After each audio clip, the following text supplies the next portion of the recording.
Bonjour, bon ben par là-bas c'est Sospel, là, c'est caché. Derrière moi c'est Menton.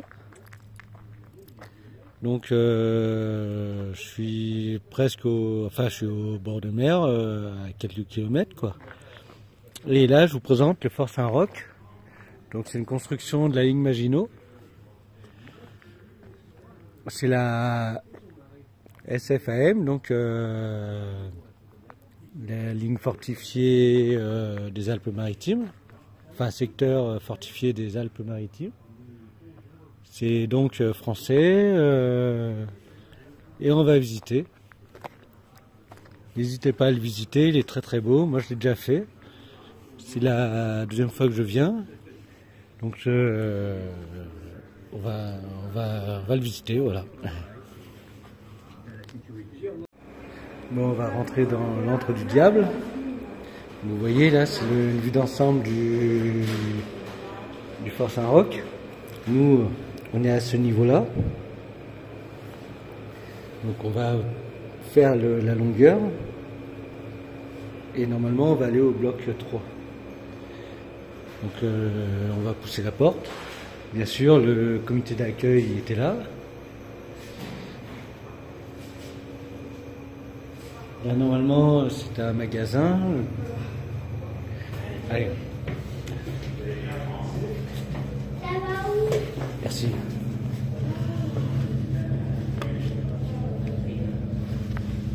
Voilà un des wagonnets. Donc c'est le même wagonnet qu'on a vu dans plusieurs vidéos précédemment, quoi. Il n'est pas très causant le monsieur. La cantine, enfin les cuisines, pardon. Et oui, les gens ils mangent là où ils sont, donc là où ils dorment, et il y a des petites tablettes et ils mangeaient à cet endroit-là, quoi.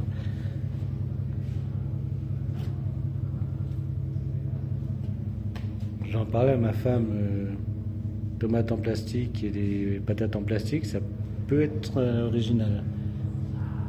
Bon, je vais prendre des photos après, mais je les prendrai à la fin en sortant.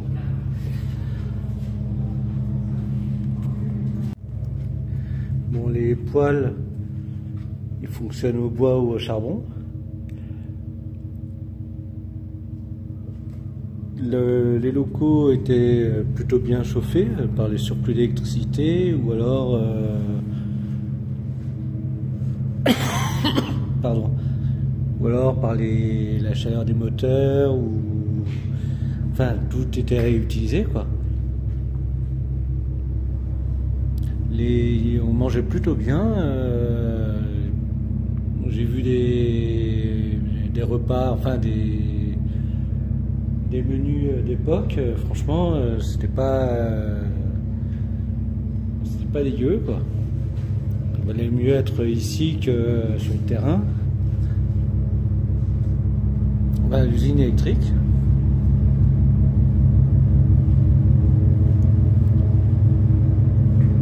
Bon, le bruit est beaucoup plus fort normalement. Je sais pas si on entend dans l'enregistrement, mais le bruit est assourdissant. Voilà, c'est pas le cas.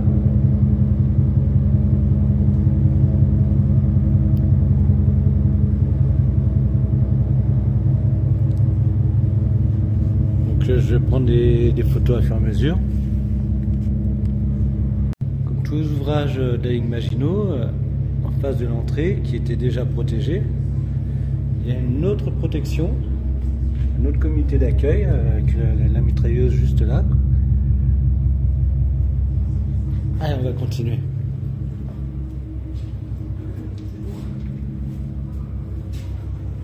Là, justement, on peut y aller, ça tombe bien. Le système de mécanisme de la porte. Donc vous voyez, c'est des coulissants. C'est pas les Italiens qui ont inventé les galandages. Il y en a ici. Voilà, et là, il y avait un fusil mitrailleur qui était fixé face à la porte. Si si jamais l'ennemi arrivait à passer le pont-levis, ben, il y a le comité d'accueil derrière. Et on va continuer.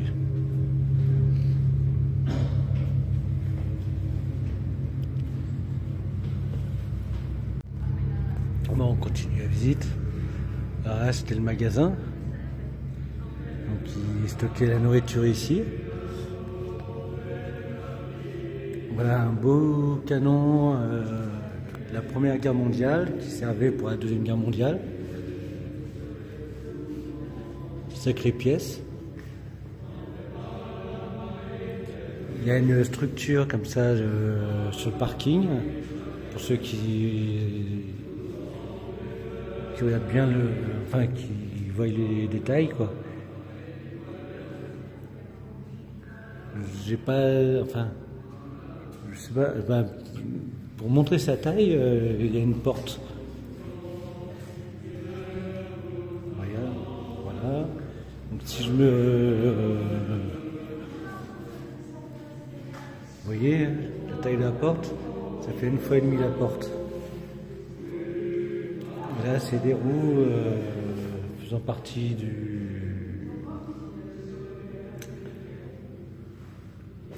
ce style de canon, quoi. Donc c'était sacrément conséquent.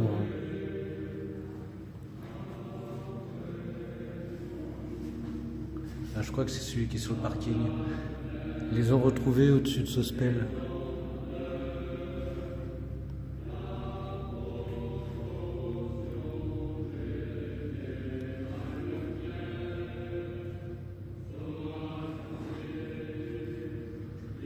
Donc, très belle pièce.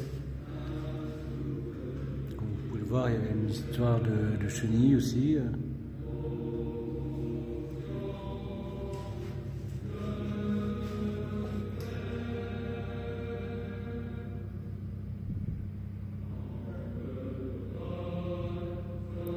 C'est une mitrailleuse française.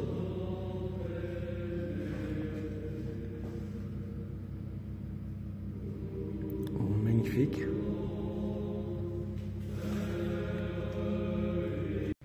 Moi je reprends la vidéo. Alors là, c'était la citerne d'eau journalière. Comme tous les forts de la ligne Maginot, il y a des captages d'eau, des citernes pour récupérer l'eau de pluie. Donc ça correspondait à une consommation journalière. Et là, c'était en réserve, si je me souviens bien.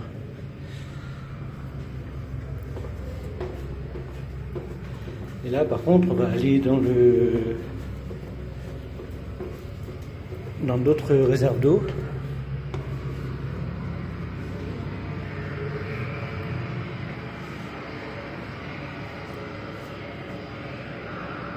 Vous voyez, normalement, il y a 15 jours de réserve d'eau minimum, quoi. Je vais mettre pause. Bon, je reprends. C'est toujours le grand couloir. De toute façon, ce fort, c'est un grand couloir. Donc là, c'est les toilettes des militaires du rang. Donc, urinoir. Et vous allez faire popo, mais pas pipi. Normalement, c'est marqué quelque part, comme quoi passer à l'urinoir avant. Donc c'est pas une légende. En fait, c'est des WC chimiques qui étaient fabriqués à Monaco. Et il fallait à tout prix ne pas uriner dedans parce que ça dégageait un gaz toxique. Et là, c'est pareil, mais pour officiers, sous-officiers. Officiers, ils sont au nombre de 3 dans cet ouvrage.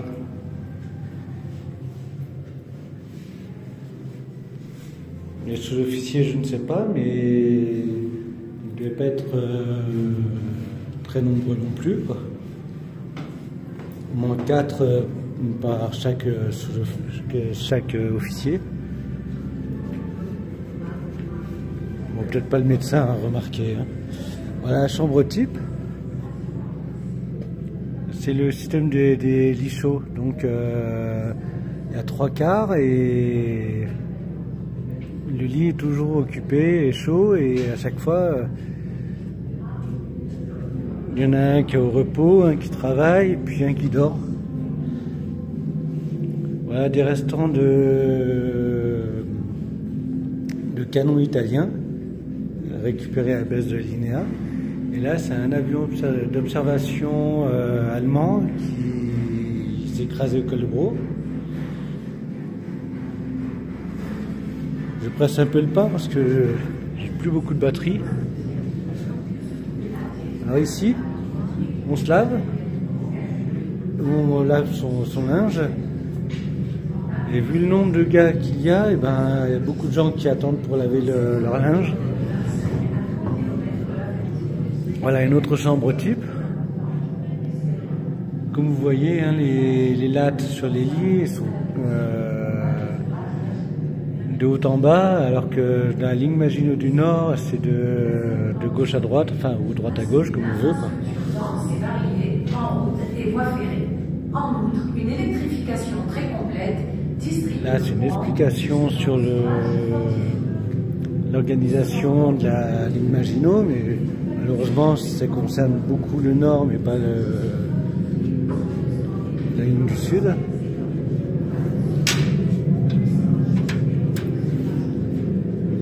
Voilà la salle de filtration. Donc en haut, il y a des filtres à papier. Et en dessous, c'est les filtres à charbon. Il n'y a pas eu d'attaque au gaz pendant la Deuxième Guerre mondiale. Donc ça n'a pas servi à grand chose. Enfin si, avoir de l'air plus respirable, quoi. On va faire le poste de commandement. Donc là c'est un poste de commandement d'artillerie. C'est les plans qu'ils avaient tels quels à l'époque.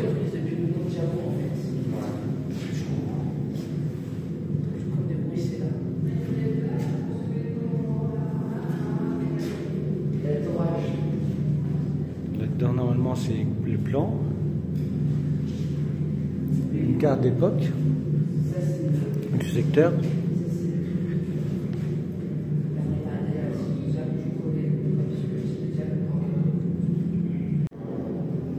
La fameuse connexion pour le téléphone. Donc le PC était en réseau téléphonique. Là, on va voir la chambre de l'officier. Alors,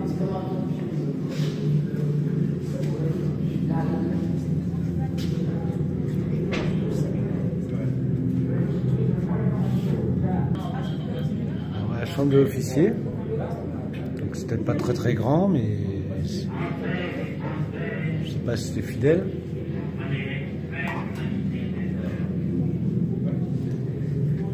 Voilà d'autres chambres d'officiers. Normalement, c'est au nombre de 3 officiers, un commandant. Enfin, 3 officiers, quoi. Allez, on va continuer.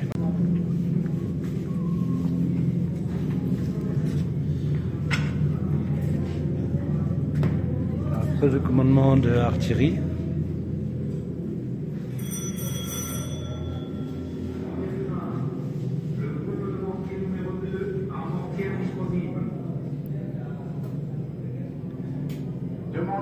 Alors là, il faut aligner les aiguilles pour confirmer l'ordre, comme sur les bateaux. Le principe, c'est exactement comme sur les bateaux ou les sous-marins.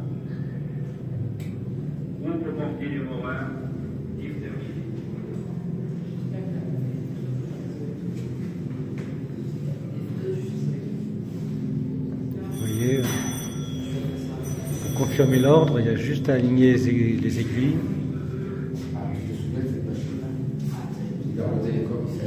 Juste en face, nous avons la centrale téléphonique.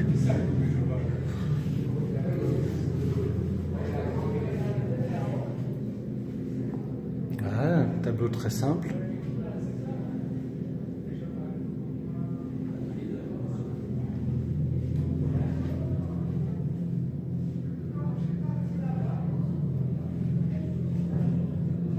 tout équipé. Alors on va continuer. Je retourne. Et nous voilà à l'infirmerie. En 40, le seul malade qu'il y ait eu, c'est le capitaine, le commandant, pardon, qui a contracté la vérole, ou enfin.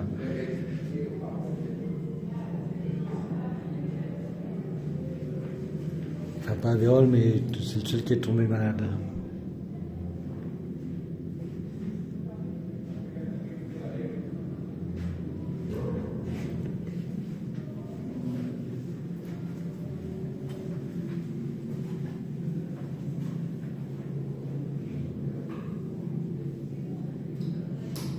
L'infirmerie complète.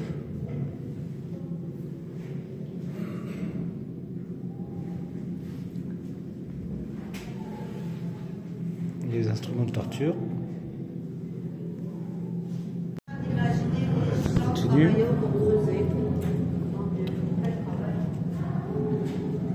Ouais, salle pour la mécanique, enfin l'entretien général, quoi. Donc une perceuse, un tour, magnifique. On va continuer. Le petit évier pour les mécaniciens pour se laver les mains.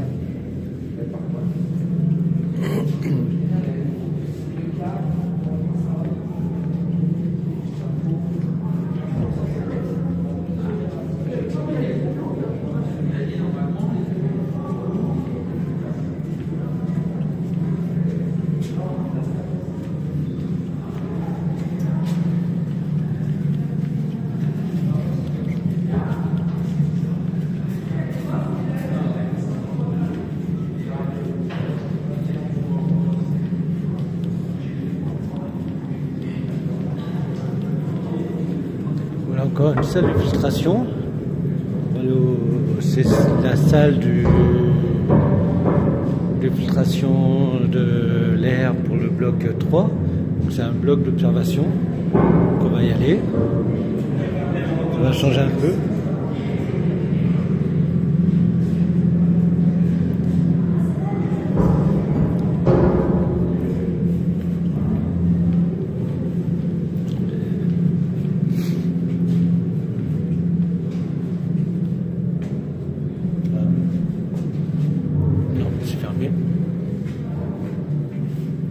Toujours 3 portes. Enfin, toujours 2 portes, mais de temps en temps 3. Ah, c'est fermé. Ah, purée. J'ai vu pour rien.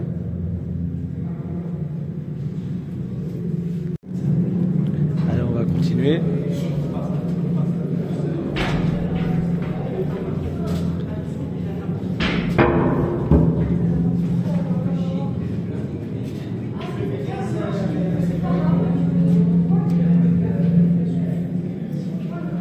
Nous sommes dans la salle où ils ont mis les radios. Elles sont toutes en état de marche.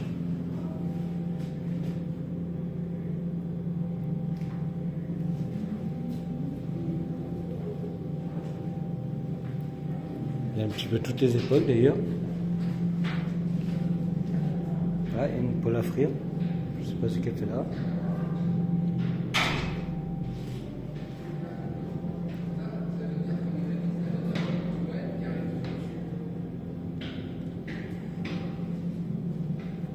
Il y a aussi pas mal de belligérants, visiblement.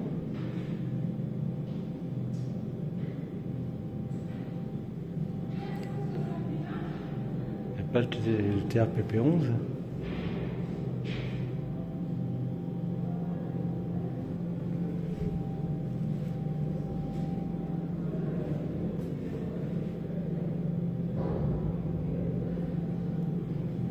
Très impressionnante la salle.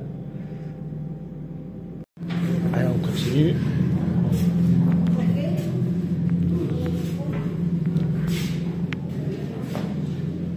Alors ça c'est pour le funiculaire, pour monter le monte-charge. Donc les wagonnets, ils transitaient par ici. sacrée descente. On va se dépêcher parce qu'il y a des gens qui arrivent. Et il va falloir se mettre sur le côté.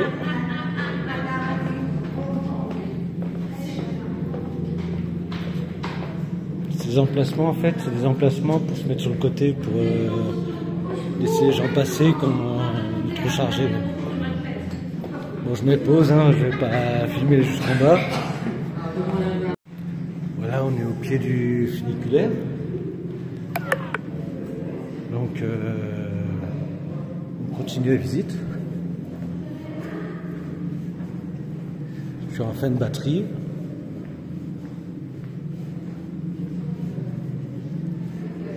Là, nous rentrons dans le bloc 4. Donc, toujours double porte. Et de temps en temps, triple porte. Ah.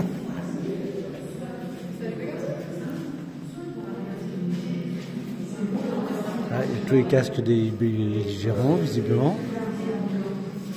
Le masque à gaz aussi.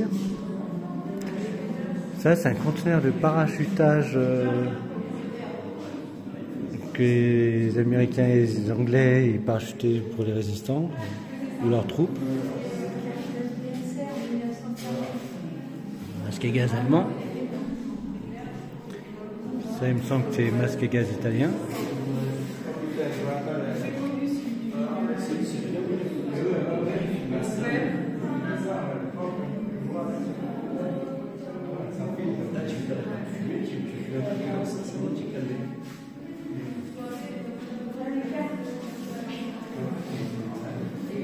Je reviens plus tard pour les photos.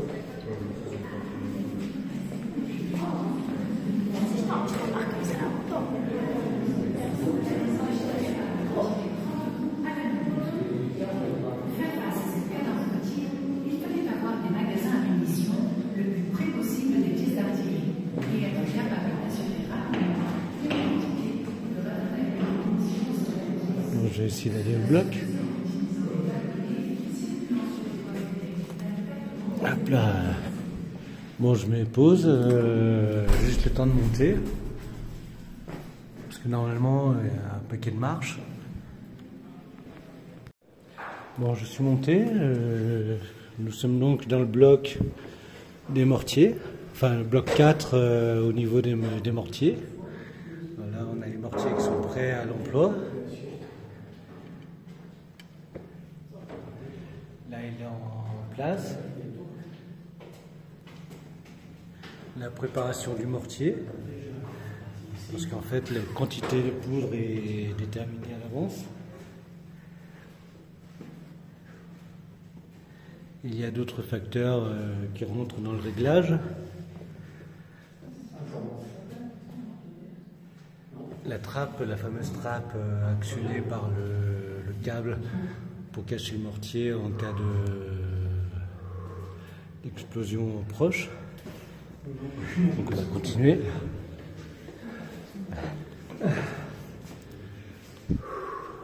Je ne sais pas si c'est les mortiers d'origine.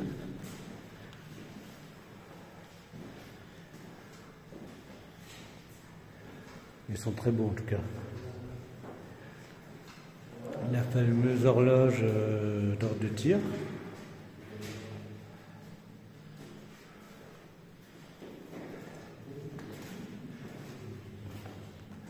Et normalement, on va arriver à la trappe où il y a le fusil mitrailleur qui est juste là pour protéger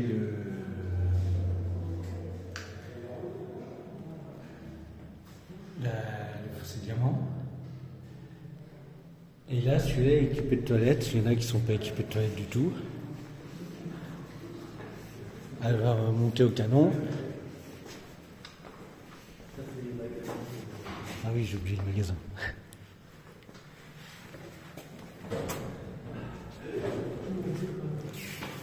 Voilà, il y avait un stock ici, d'issue de secours. Non, c'est pour les douilles vides, pardon. Allez, on va monter.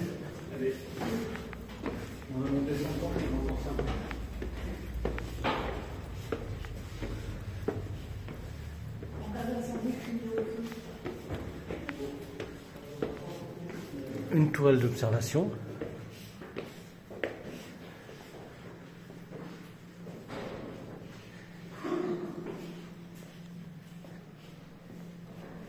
le canon visiblement elle est retirée. Il n'y a plus de canon. Là, ça, c'est pas des sièges en fait. La douille, elle tapait dedans et elle descendait par la trappe et était réutilisée plus tard.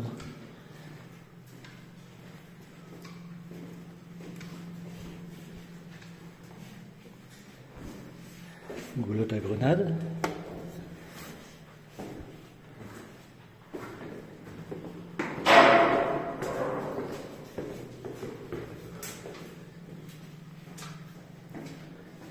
Une ouverture pour fusil mitrailleur.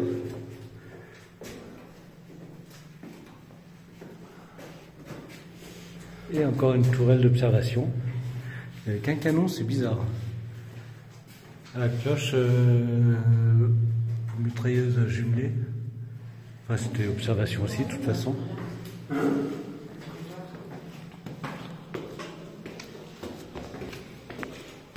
Et un peu plus, j'oubliais cette pièce. Encore une cloche d'observation. Là, c'est enfin, dédiée à l'observation.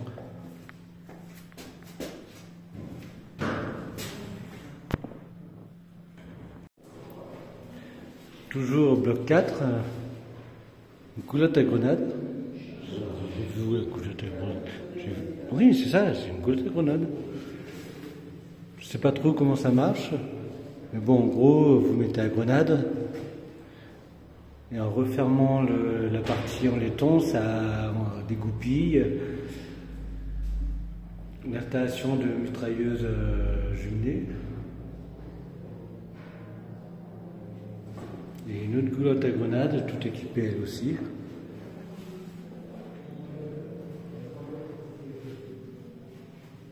Et le lit pour le gars qui... Enfin, pour le roulement sur le secteur, quoi. Allez, j'arrête la vidéo et je descends complètement. Toujours dans le bloc 4, voilà le magasin à munitions. Ça doit être nettement plus fourni à l'époque. Tout en sachant que c'est sans arrêt renouvelé. Vous pouvez imaginer que c'est énorme. Et voilà l'ancêtre du Fenwick. Donc, voilà un petit transpal.